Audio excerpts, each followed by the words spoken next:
Hi, Kristen Monroe here with Outdoor News Publications.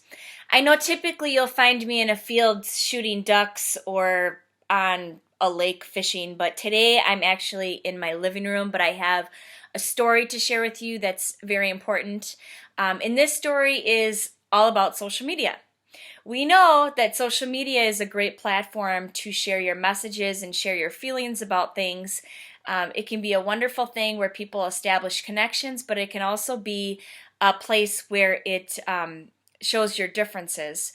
And I forget that people from my past don't live in the same outdoor world that I live in. So when I post a picture of, a turkey I killed or a nice fish that I hooked, I forget that that might be offensive for some people because I don't live in their world and they don't live in my world. So I want to share something with you.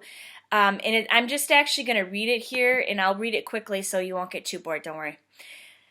All right. So she says, on my Facebook wall, which for those that don't have Facebook, it's just a place where you share messages with your friends and pictures and different things.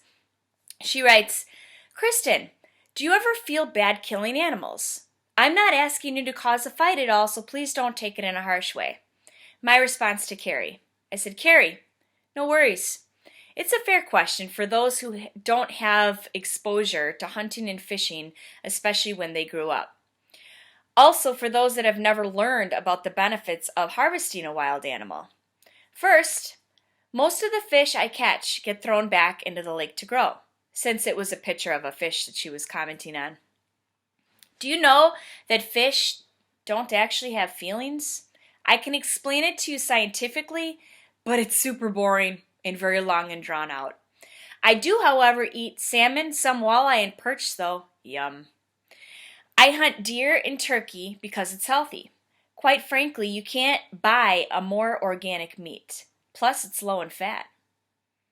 Sure, it takes a lot of extra work to fill my freezer, but it's also an incredible challenge I could never live without. Of course, it's also fun to sling arrows and smell gunpowder burning, too. Wait, I'm not done.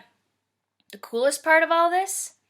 I can do all those things with my kids. I'm pretty sure it's going to be something we do together forever. Establishing tradition is really hard these days, competing with Snapchat, friends, and other stuff that's available that teens like. The truth is, you need hunters for a lot of reasons, and so do insurance companies. Who do you think funds all the state park and wildlife refuges? You can thank hunters for that too. The big difference is you go to the grocery store to buy your meat, and the protein I eat is a little harder to get. But that's okay. I think I have more fun doing it. And that, my dear, is my really short answer. I'm glad you asked. Thank you for listening. P.S. I actually love animals. Ironic, isn't it?